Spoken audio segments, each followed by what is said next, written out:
Hola, bienvenidos a esta presentación sobre encostramiento. En esta describiré qué son las costras, cómo se forman y cómo podemos evitarlas, o al menos reducir su incidencia.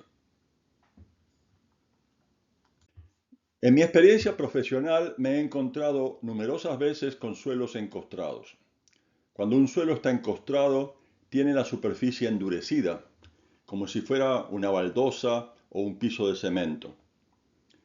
Es muy probable que a ustedes les haya pasado algo parecido, porque desgraciadamente el encostramiento es un fenómeno muy común, al grado que es considerado uno de los factores más importantes en la degradación de los suelos a nivel mundial.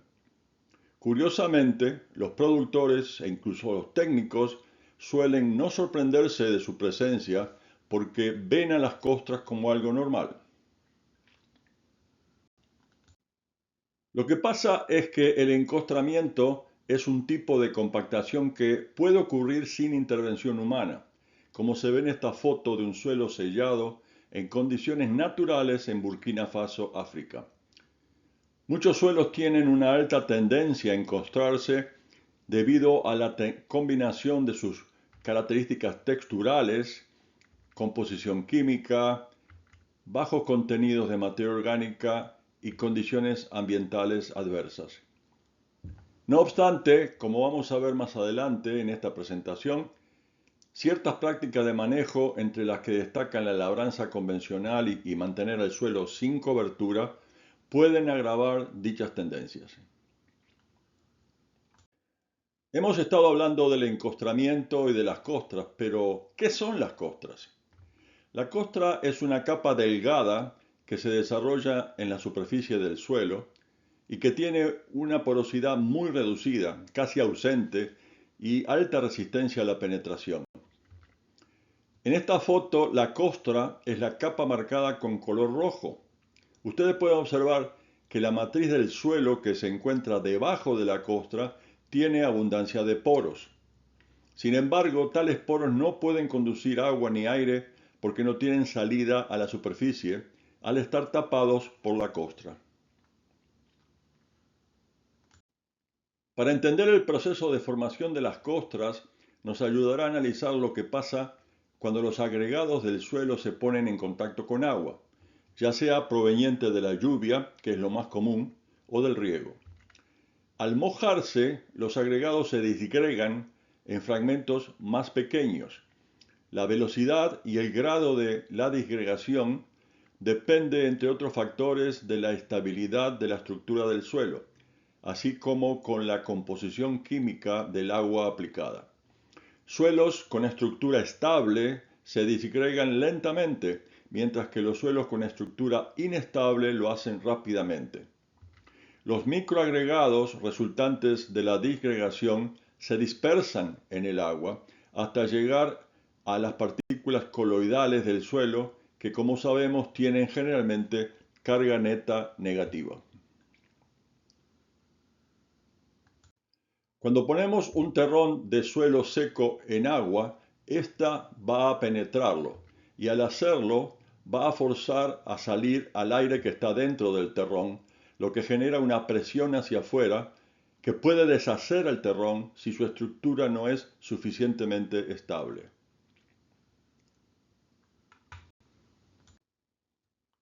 La segunda fase en el proceso de encostramiento corresponde a la dispersión. Los microagregados originados al disgregarse el suelo continúan deshaciéndose hasta que al final quedan las partículas coloidales que lo componen en suspensión. En la foto a la izquierda se observa la dispersión de 3 fragmentos de suelos luego de 10 minutos, mientras que el fragmento de suelo en la parte inferior no se ha dispersado. Después de 90 minutos, las partículas resultantes de la dispersión de los 3 fragmentos ya cubren todo el recipiente, dándole una apariencia lechosa. El fragmento de suelo en la parte inferior, con estructura más desarrollada, aún es claramente visible, mostrando su integridad estructural. Cuando un suelo se dispersa por efecto de una lluvia o de un riego por aspersión, como se ve en esta foto, las partículas dispersas sellan la superficie del suelo, impidiendo la infiltración del agua, lo que conduce a encharcamientos. El sellado del suelo disperso se da cuando aún está húmedo. Cuando el suelo se seca, queda la costra formada, como se puede ver en esta imagen. En esta foto se puede observar además acumulaciones de arena en las depresiones de la superficie del suelo.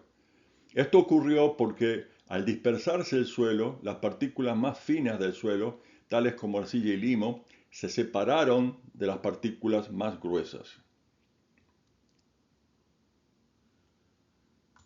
En este video veremos qué pasa cuando sumergimos en agua fragmentos de dos suelos que difieren marcadamente en la estabilidad de sus estructuras. Esta prueba es muy fácil de hacer, ya que se necesita solamente un par de botellas y de pedazos de malla y agua. Con esta prueba podemos evaluar la tendencia a dispersarse de los suelos con los que estamos trabajando. El fragmento en el cilindro de la derecha se disgrega y dispersa inmediatamente después de ser sumergido. En condiciones de campo, todas las partículas resultantes que acá vemos precipitando al fondo del cilindro se esparcirán sobre la superficie del suelo, sellándolo, y al secarse formarían la costra. El fragmento de la izquierda, en cambio, mantiene su integridad y se puede observar también las burbujas de aire que dejan el interior del agregado al penetrar el agua.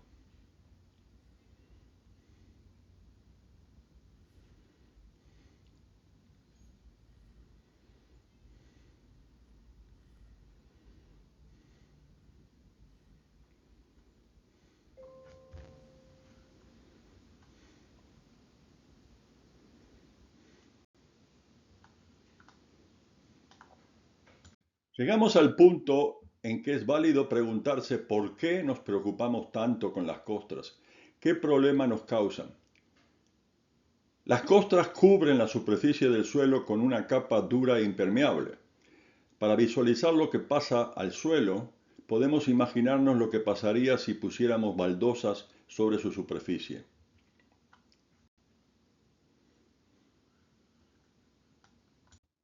Las costras no permiten que el agua entre en el suelo.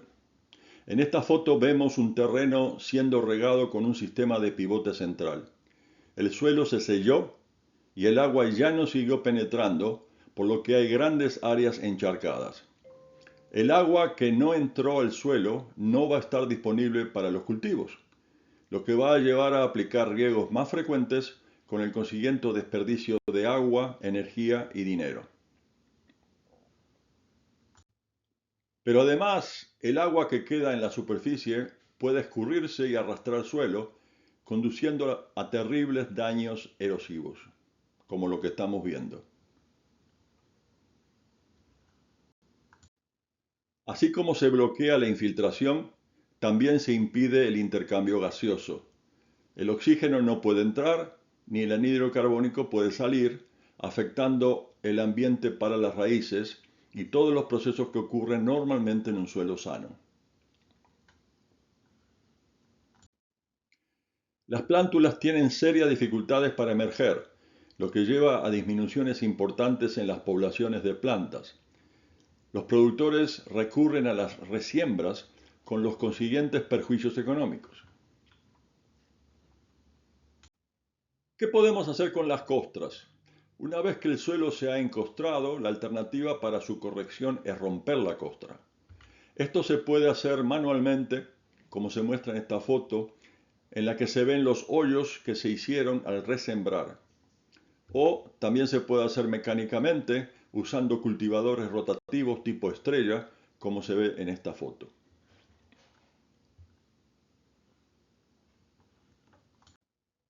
La mejor alternativa para el manejo de las costras es prevenir su formación.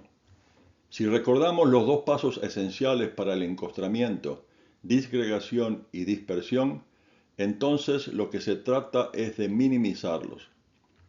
Para minimizar la disgregación de los agregados debemos aumentar su estabilidad. Y para minimizar la dispersión de los agregados debemos crear condiciones que promuevan la floculación de las partículas que es el proceso opuesto a la dispersión.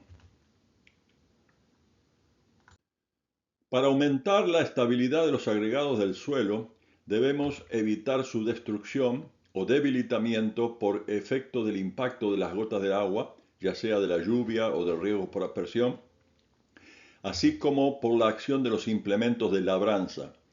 Los discos rompen a los agregados por impacto y cortándolos. Asimismo, es fundamental que los suelos tengan contenidos adecuados de materia orgánica que aporta cemento para mantener unidas a las partículas en los agregados. La labranza perjudica a la estabilidad de los agregados adicionalmente al promover la pérdida de materia orgánica del suelo. La agricultura de conservación es claramente una alternativa para disminuir los problemas de encostramiento, ya que involucra dos prácticas conducentes a evitar el encostramiento, que son la casi total eliminación del movimiento del suelo y la mantención del suelo cubierto con residuos de las cosechas. Bajo este sistema, las gotas de agua de lluvia o riego no van a golpear a los agregados, sino que disipan su energía en los residuos dispersos sobre el suelo. Estos residuos frenan además el movimiento superficial del agua y mantienen condiciones de humedad que enlentecen el encostramiento.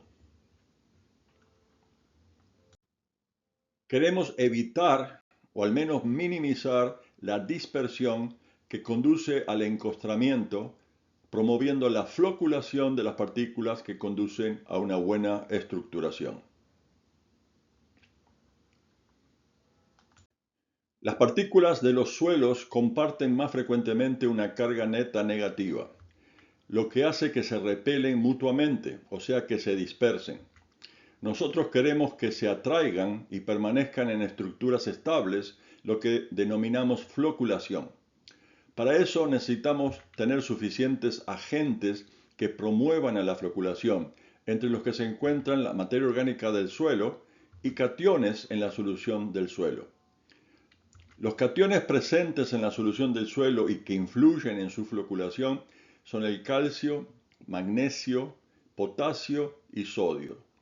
Estos cationes difieren en el impacto sobre los procesos de floculación y dispersión. Algunos promueven la floculación, mientras que otros promueven la dispersión de los suelos.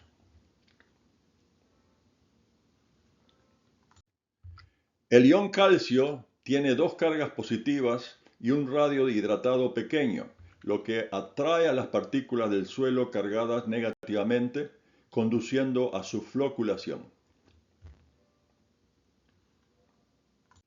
El ion sodio tiene solo una carga positiva y al hidratarse su radio iónico es muy grande, por lo que en lugar de atraer a las partículas del suelo, las separa.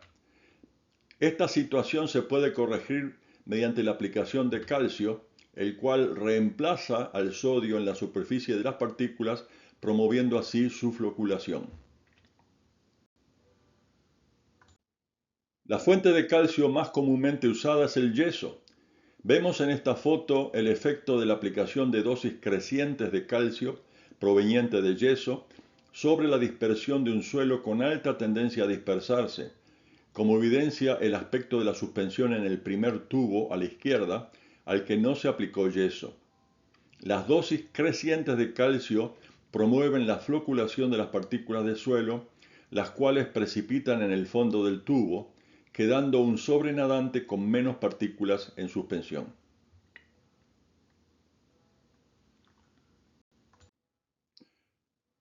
Tenemos que tener cuidado porque no todas las costras son perjudiciales. Vamos a ver ahora costras que son benéficas. Existe un tipo de costra llamado biocostras, aunque también son conocidas como costras criptogámicas, criptobióticas, microbióticas o microfíticas, que cumplen funciones benéficas en los suelos. Estas costras consisten de comunidades entrelazadas de cianobacterias, algas verdes, microhongos, bacterias, líquenes y musgos. Aparecen en diversos regímenes climáticos y comunidades de vegetaciones con una cobertura dispersa de plantas que permita que la luz solar llegue al suelo. Las biocostras cumplen funciones importantes, entre las que se encuentran: aportan carbono en los espacios no ocupados por plantas vasculares, liberando compuestos ricos en carbono al suelo mientras están activas y al descomponerse después de muertas. La fijación de nitrógeno es un proceso crítico en ambientes áridos o semiáridos. Las biocostras en esos ambientes están dominadas por complejos de organismos que pueden fijar nitrógeno. Se estima que los aportes oscilan entre 1 a 10 kilos de nitrógeno por hectárea por año. Atrapan el polvo que es transportado por el viento en áreas desérticas, que constituye una fuente esencial de nutrientes para la vegetación. Las rugosidades características de las biocostras pueden proveer microambientes en los que las semillas pueden encontrar condiciones de temperatura y humedad favorables para su establecimiento, y los polisacáridos excretados por las cianobacterias y algas verdes, en combinación con ricinas de líquenes y musgos, cementan las partículas del suelo, aumentando la estabilidad de los agregados.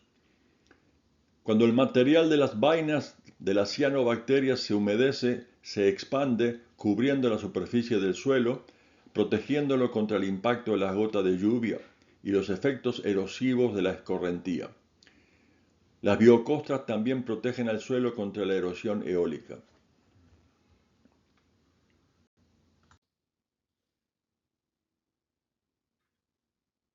En resumen, las costras son estructuras temporales que se forman en suelos con estructura inestable y tendencia a dispersarse. Las costras limitan la infiltración de agua, el intercambio gaseoso y la emergencia de plántulas. El manejo de las costras debe enfocarse en prevenir su ocurrencia mediante la eliminación de la labranza, una cobertura completa del suelo y la aplicación de calcio. Las biocostras son benéficas para el ambiente por sus aportes de nutrientes, fijación de carbono y ayuda al establecimiento de plántulas y estabilización del suelo.